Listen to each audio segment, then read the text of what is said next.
You're listening to the We Are Libertarians Podcast Network. Find all of our shows at wearelibertarians.com. Then I saw a few of the team supervisors walk out of Elliott Hall of Music. And I was like, something's wrong. And I just waited for it, and nothing else like that even happened. So we get through, halfway through. He comes out in the audience to do another trick, and he's asking for volunteers.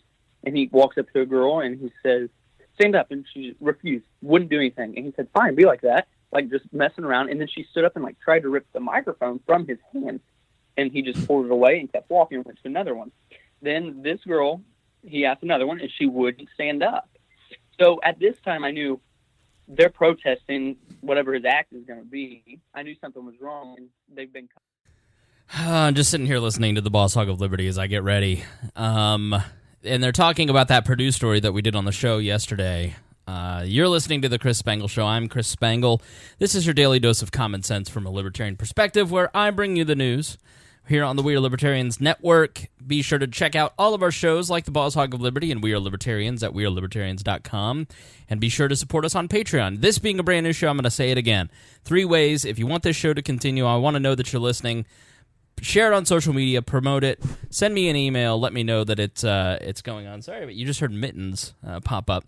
And then join Patreon. Thank you to Jason Doolittle for bumping up his Patreon donation $100 to $125 a month, supporting us. That extra $25 because he values the Chris Spangle Show. So it's how it goes. If you join the Patreon, if you like one of our shows, then all the shows on the network, Boss Hog, Brian Nichols, Upward, even Tad Talk. Well, not Tad Talk as much, but they cost time, money, resources, hosting, stuff like that. So, when you donate to the We Are Libertarians Network, you're helping us with all of our shows. And I don't mention that very often because I want those guys to make money on their Patreon. Brian and the Boss Hog guys have their own Patreon, and I want them to do well. But, they get support from Dear Leader. So just listening to them and enjoying the show, they have Steve Horowitz from Bleeding Heart Libertarians on this evening. So I was watching the Facebook Live as I was sitting here prepping for the show, and he was head of the John Shatner Institute, Papa John, of Papa John's fame. And he, said some stuff, and so poor Steve's had to have 5 rounds of business cards in 6 months made. So they finally just removed Shatner, who donated a bunch of money to Ball State where he works. I don't think a lot of people in Indiana know that there's a libertarian economic think tank essentially at Ball State, and Cecil Bohannon's up there, and we have the Liberty Fund here in Indianapolis, and great thinkers like Steve and Sarah Squire based out of Indianapolis, and Mike Munger comes through all the time. So we have an untapped resource, and trust me, I'm trying to break into the Liberty Fund and say, can I help you do podcasts? Not even for personal gain, but you guys have all these events, and you could record them and put them out and benefit the movement, not the party. And I don't get anywhere. So I'd love to get in if anybody is listening to the sound of my voice and they work at the Liberty Fund or know somebody who does, then help. So I want to help them with their multimedia stuff, not even for money, just because I like what they do. So this is, I would say that this is a significant thing. Okay, so when it comes to Trump, here's the deal. Most of the stuff that we hyperventilate while watching the news about is bull, okay? So when we sit there and we see the news and there's a big scandal and there's a collusion and blah, blah, blah, a lot of it is just kind of bunk. The Cohen thing has done what the Mueller investigation was always meant to do, which is to eventually kind of trap Trump and get him to commit perjury. Now, Cohen, little did anybody in the thing. I'm trying to do the show, and Mittens. See, here's the thing, Mittens. I belong to her. I don't belong to you. I don't belong to myself. She is an authoritarian of the highest order. She's my cat, and she's very attached to me. And so, whenever somebody, say a young lady, or an age-appropriate lady in the era of Me Too, is over here. Mitten sits between us. When I'm on the phone, she likes to come and rub her head on things. When I do the podcast, she likes to rub her face on the microphone. And so I usually lock her up, but I forgot. And so now she's just distracting me. She just tried to lick my face. So she's extra, as the kids say these days. So I have proposed all along that the entire point of the Mueller investigation was not that there was collusion. It was something that people within the government that didn't like Trump and Democrats and the Hillary Clinton campaign all organized, was that they took a narrative that happens with every presidential campaign, which is a foreign power trying to break into a campaign, and they chose the scary Russians and, hired somebody to write this dossier, and then John McCain and his staff, who the 2008 team, helped circulate this memo as well, and that's how you got the Steele dossier, and it furthered this narrative, and the useful idiots continued the narrative that he was in collusion with Russia, but he was never in collusion with Russia. He's never colluded with Russia in any meaningful way. He can barely collude with himself. He's constantly flip-flopping. He can't collude with his staff. They don't know what's going on. So I've never thought that the Mueller investigation was about actual Russia collusion. It was never about the candidate or the campaign colluding with Russia to steal the election. And so what the point has always been is to catch lower-level members of the administration, the campaign, and Trump himself in perjury or traps of obstruction, and that's how they were going to eat away at this presidency. And the media and the Democratic Party specifically have, and as we have seen from Peter Strzok and Andrew McCabe and people inside of, quote-unquote, the deep state, but basically established Washington, have all coordinated. Whether, I don't think that, like, Jake Tapper gets on the phone with Peter Strzok, but I think, certain memes have power, right? And that has always been the point. So you're now starting to see some of that come to fruition. I'm not going to talk about Paul Manafort today because I don't think Paul Manafort and his conviction on 8 of the 10 counts is even relevant to anything that's happening in politics today, except to highlight how swampy the swamp is. So next time I talk to Rob Cortell of the Swamp series on We Are Libertarians, we're going to talk about how swampy Rick Gates and Paul Manafort are. But, trying to smear Trump with Manafort is silly because he had nothing to do with the 12-year-old charges that he's being possibly facing 60 years in jail on. But Michael Cohen is different. This is the chickens coming home to roost, and this is a little more serious because I believe that the president did commit a crime, and I will lay some of that out. But when it comes to campaign violations, it is a great exercise in politicians don't follow their own rules. And most campaign violations are felonies, but they don't get charged that way. You might get a misdemeanor or a fine or not prosecuted at all. I've seen federal and state candidates just have their fines waived, for instance. And so politicians usually don't get dinged on these rules. And I don't know how far, the Democrats are going to try and take this all the way to impeachment. But in reality, they're not going to start enforcing these rules and making campaign finance violations an issue because they don't want the Huffington Post and the Daily Caller looking into campaign violations of both parties. So they're never going to really make this too big of an issue. But so if you don't know what happened with Michael Cohen, he is for about a dozen years has been his fixer. And Donald Trump on Twitter said, don't hire Michael Cohen as a lawyer. He is a shady character who was just the quote-unquote fixer for Trump. And he was the professional prostitute payer-outer. He was just a sleazy guy. And here's the crazy thing about this is Michael Cohen is the guy that said, I will die for Donald Trump. I will do anything for him. And so if there was anybody that Donald Trump should be loyal to, it would be Michael Cohen because he was so loyal to him and he knew so much. And so it's just been crazy and mystifying, as we mentioned on We Are Libertarians, like, why is he not helping this guy? Because he knows too much.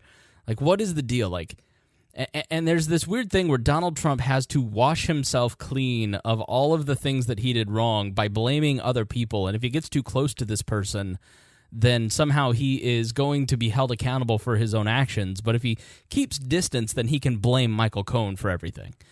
And that's just not how reality works, although I'm not accusing Donald Trump of living in reality.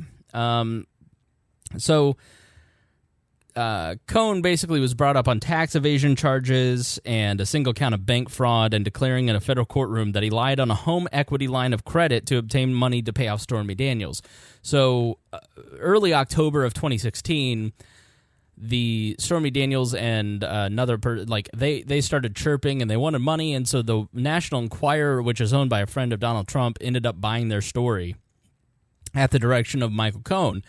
And he said, "Don't worry, I'll pay you." And so he went out and took out a home equity loan and lied on the form to get this money to then pay off the National Enquirer for buying those stories, buying the silence of these two prostitutes. I'm sorry, not prostitutes. Stormy Daniels is a stripper now and a porn star. Although the reason I have that in my head is I know too many things because of where I work. So, and then Karen McDougal, who was just a playmate. So I apologize. I did not mean to smear Stormy Daniels and call her a prostitute in public. So anyways, but let's be honest. Why did she have sex with Donald Trump? It was so eventually she could shake him down for money. Like, that is what I am alleging. That is what I am not alleging, but that's my educated guess. So I just don't think that she sits there and goes, I really want me to I want to get a piece of Donald Trump. No, I think she had this outcome in mind, right? It's that little chit in your back pocket that you can cash in when you're getting low. So I really don't find her or Michael Avenatti or Michael Cohen or Donald Trump or any of these people to be sympathetic characters or moral people. So that's why I don't think a lot of people are taking any of this serious. So basically Michael Cohen then gets paid in chunks, like $30,000 chunks. He sends an invoice into Donald Trump and he pays it out. And so this is a key part. So why didn't Donald Trump just directly pay for these stories? I think probably because he always had some layer of protection between him and these payouts. He's probably done this forever. That's why it happened so quickly, is again, he's a professional.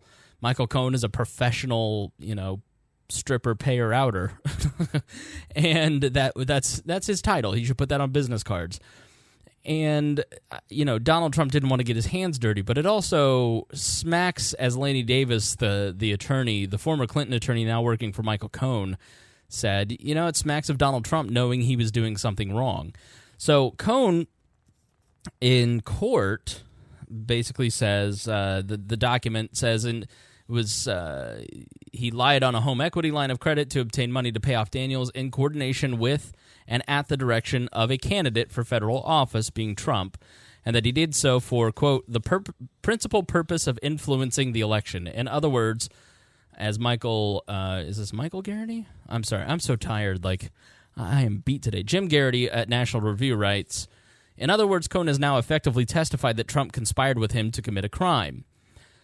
For his own guilty pleas, Cohen is now facing about 4 to 5 years in prison.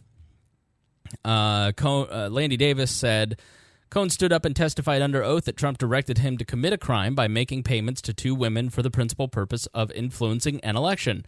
If these payments were a crime for Michael Cohen, then why wouldn't they be a crime for Donald Trump? And the truth is, he's right. So if the threshold for an individual limit is $2,700, and so I, as a donor, can only give $2,700, and you, as the candidate, can only accept $2,700. So that's the limit. Presidential campaign finance violations are not new. You go back to 1996 when Bill Clinton, You had the Chinese government basically donating to Bill Clinton's campaigns, and then all of a sudden, magically, you had nuclear secrets being declassified, and they were staying at the White House. And so you had members of the Clinton administration and the campaign that went to prison, I think. They were at least convicted, but it never got to Clinton. And then, most famously, you had John Edwards in 2008 basically do the same thing, where Riley Hunter got $1 million in campaign funds to cover up her story, and eventually it came out. Barack Obama at one point had $2 million in undeclared funds that they caught and had to pay a massive fine for the 2008 campaign and $375,000. But the difference, as Ben Shapiro noted, and Shapiro is going to do a better job of breaking down all the details and the legal framework of all this because he's an actual Harvard-trained lawyer, and I am not. I am a talk show host. So as much as some of you may hate Ben Shapiro, he did have a good breakdown of the legalities of it all. But as he pointed out today, this is the only time where one of the people involved are naming the president as the person who helped conspire with this. So that's going to be a big issue. Here's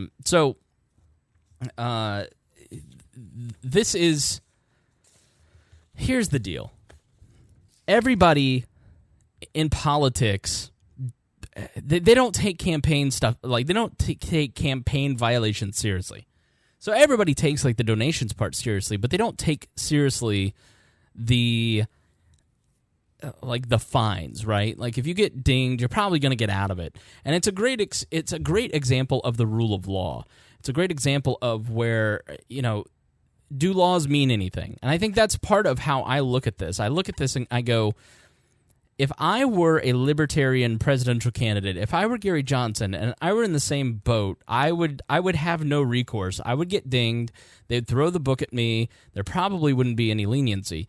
The law is the law. And so Donald Trump broke the law. And so if you believe in the rule of law, you have to look at this and say he's a criminal, quote unquote, for at least this part. He did commit the same crime as Michael Cohen.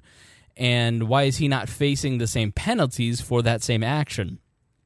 And I certainly agree with that. And I don't believe in selective enforcement. And I think that the FEC and the people that actually charge, the Justice Department that actually charges these FEC campaign violations, they're very selective in how they manage any of it as well. So I don't believe that there should be selective enforcement.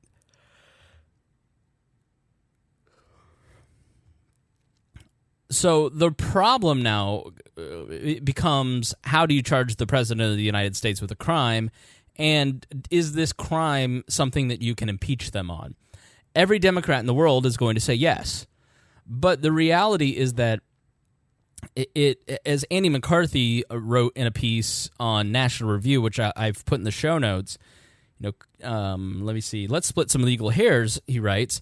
The media narrative suggests that these payments violate federal law because they were made to influence the outcome of election. And I personally agree with that. I think that there's no doubt that if you read the court document on this, that it was to make sure that this didn't come out before the election. So it was hush money to make sure that this didn't come out.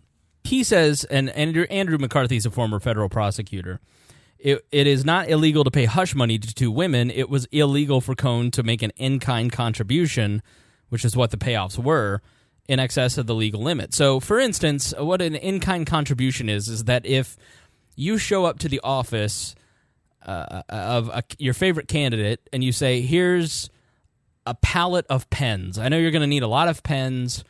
I wanted to give you this gift of a pallet of pens. It cost me $1,000 to buy. They have to claim that as an in-kind contribution. So it can't just be, where did these pens come from? So every dollar really has to be tracked. And on the federal level, it's like $500, I think. It's a fairly low level. And here in Indiana, it's like $100. So you really have to keep track of every single dime that is spent on a campaign, and you should. And you should make that transparent, and you should show, here's where people are coming from. I think as libertarians, we recognize that campaign contributions and the money that people give to campaigns are political speech, but there is also some level of transparency that ought to come from that.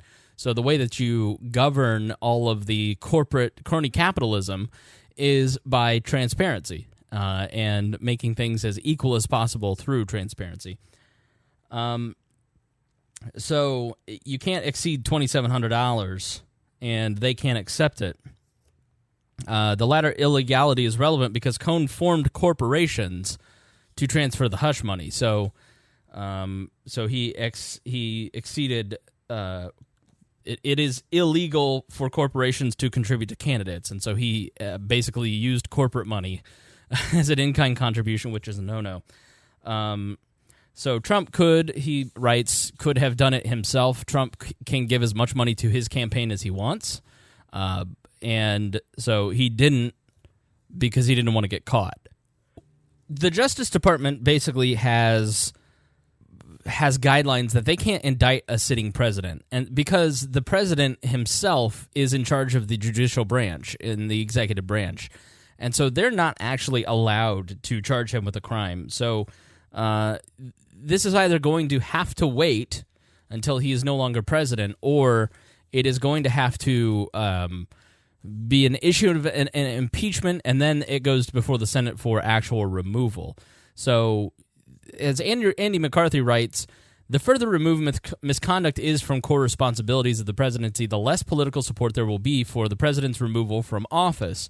This is critical because impeachment is a political remedy, not a legal one. The way the framers had designed the process, which requires just a simple House majority to file articles of impeachment, but a two-thirds Senate supermajority for removal, no president will ever be removed from office absent misconduct egregious enough to spur a consensus for removal that cuts across partisan lines. Such misconduct would surely have to involve either an abuse of power involving core presidential powers or an extremely serious crime, if unrelated or tangentially related to presidential power. The conduct here is not of the egregious nature that rises to high crimes and misdemeanors. It is an infraction committed by many political candidates and often not even prosecuted. And that's the key argument, is that because this enforcement of this particular violation is so selective that you can reasonably argue that this isn't any kind of gross abuse of power. Yes, he was trying to influence the election, just as, Clinton or anybody else who tries to fudge their numbers does. So, but it's not perjury, for instance, lying about their duties. Clinton was president while that was taking place during 1998. So it doesn't rise to the level that it will see impeachment. So, and I think that's probably where it will end up. I think if the Democrats take the House, they will run with this. They will try and turn it into something, because they're desperate to get rid of him. So we'll see. The political writer for the NBC News, I was in bed looking through stories last night, and Jonathan Allen, who wrote a biography on Hillary Clinton, wrote, "There hasn't been a darker moment for a president or the presidency since Richard Nixon resigned on the verge of impeachment in 1974. Michael Cohen, blah, blah, blah. And then Paul Manafort, and then this unrelated congressman, and then another unrelated person." And you just go, this is why people think you're ridiculous, because you're equating this to, this is something that Clinton did, that every presidential campaign, I bet if you went and looked, has some of these violations. And so when you just overblow this or overstate your case to the point of ridiculousness, then people stop taking you seriously.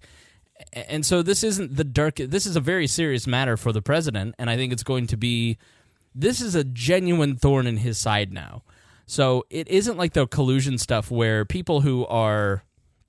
I'm fair to the president. I'm not necessarily all in or all out on him. I'm not a never Trumper, and I'm not... I think I would say 70% of the time I think he's a buffoon who is bad, and then 30% of the time his administration does something good. So I try to be fair to him and be open-minded, because I know what the press is like, and I think he is not getting a fair shake. And so the Russia stuff, whenever I hear that, I roll my eyes. But this is something where he broke the law, and he's committed a crime, and he's now going to face issues surrounding the violation of that law, and it wasn't his campaign, and, like with Obama, it was just a function of the campaign not doing something. This is criminal intent, and so they'll have to prove that. They'll have to prove that he had criminal intent. Obviously, Michael Cohen is no reliable witness. I mean, he's somebody that is shady as the day is long, so we'll see where it goes. We'll keep an eye on it, but that's what's going on with that. And speaking of that, we're starting to see it creep in about how awful Mike Pence is. And I'm from Indiana, and I can tell you Mike Pence was... Someone asked me, they go, who's been the worst governor in the modern era? And I was like, All right, well, Mitch Daniels was great. Kernan and O'Bannon and Bai, they were okay. They didn't do great because they were fiscally irresponsible. Everybody loved Doc Bowen. I think it's Mike Pence. And it's true. Mike Pence was pretty much the weakest, if not the most incompetent governor that we've had in the modern era. And he is he's a genuine person who believes what he says and says what he thinks. He is, and take that for what it's worth, good or bad. I mean, if you hear him say something, I think he genuinely believes that. I do think that he is far too ambitious. He's far more ambitious than his brain has power for. I just don't think he's a very intelligent person, but he's smart enough. Obviously, he's vice president. And so he is a very ambitious person who is capable enough. And if he became Peter, it'd be the Peter Principle on steroids if he became president. So Jeremy Scahill in The Intercept, who is fantastic on issues of foreign policy, wrote one of the most dangerous things I think I've ever seen in my life, and it's titled "Mike Pence will be the most powerful Christian supremacist in U.S. history." And he basically goes on to write about how Mike Pence is a dangerous person because he, in the way that white supremacists see the white race as superior, he sees Christian people as more as superior to all people who are not Christian. And that's just not true about Mike Pence.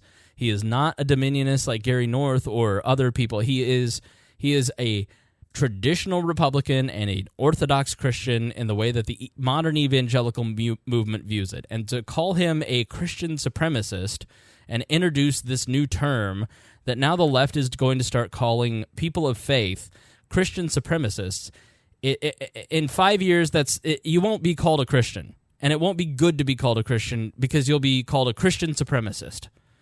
And having faith in Christianity will now be equated with racism and institutional racism in America, and it's just really a dangerous idea that's being introduced into the lexicon of American politics. And Jeremy Scahill, who is somebody that I respect on a lot of issues, I'm sitting here going, do you not realize that you're now weaponizing religious beliefs? And if you didn't like it when Christians and Republicans did that to people of Muslim faith, then why would you want to do that back to Christians? Because all you're really doing is just feeding into Mike Pence and Donald Trump's view of the war on Christianity. And you're just feeding that. So it's a very stupid term, and it's unfortunately going to catch on because it feeds into this idea in the far left, which is now becoming the left, that anybody who is white, right-leaning, listen, libertarians, you can smear other people and call them left libertarian all you want, but if you're a libertarian who believes in ideas, to these people, you're the right. So it doesn't matter how much you agree with them on pot and gay rights and war. Like the days of there being a left and a right and a libertarian framework, those days are over. Like we are now consolidating thanks to the hegemony of thought that social media produces into tyranny versus tyranny versus freedom, basically.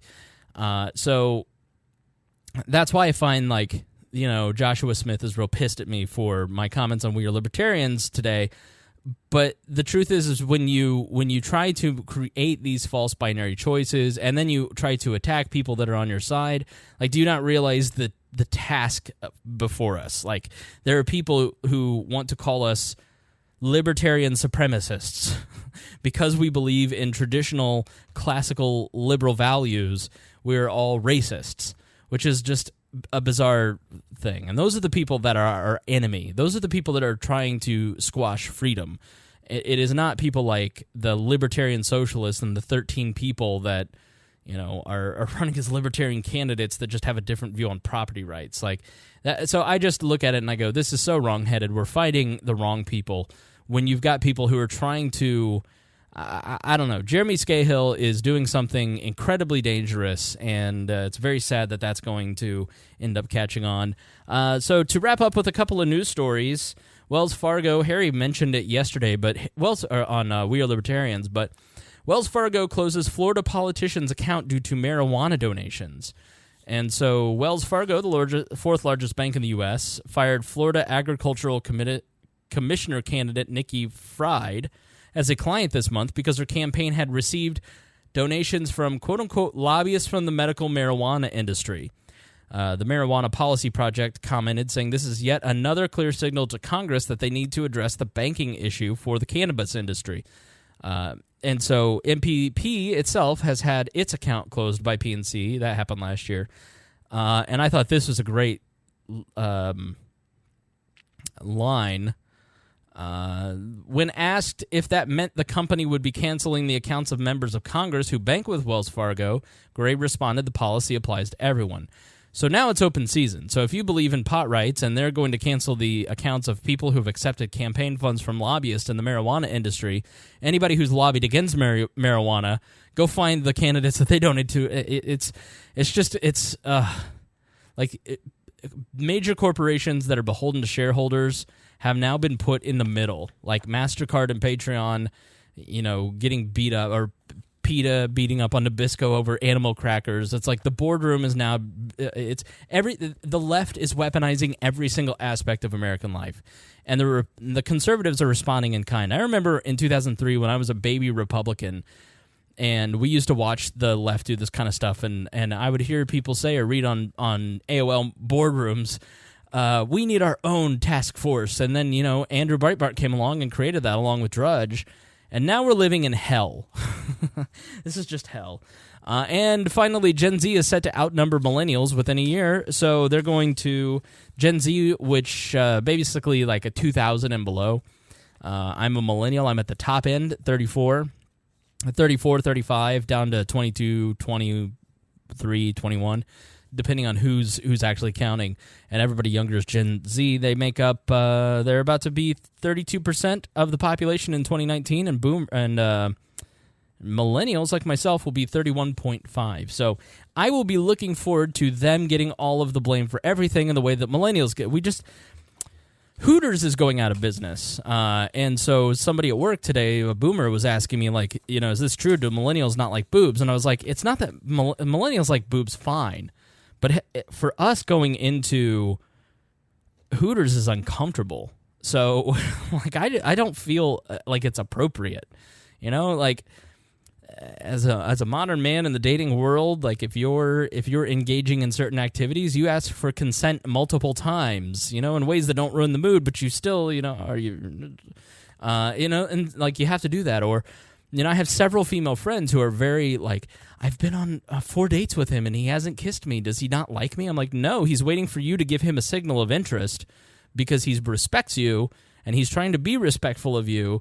And so he doesn't want to touch your person without you making it very clear and giving signals that you're interested in that, or you making the first move. And so guys they're much more respectful of women, you know, regardless of the trolls and the asshats on Tinder who send horrible things. But I think by and large, I think most decent men are trying to respect women more on the dating scene or just in life, and starting to see women as people, I guess is the way to put it.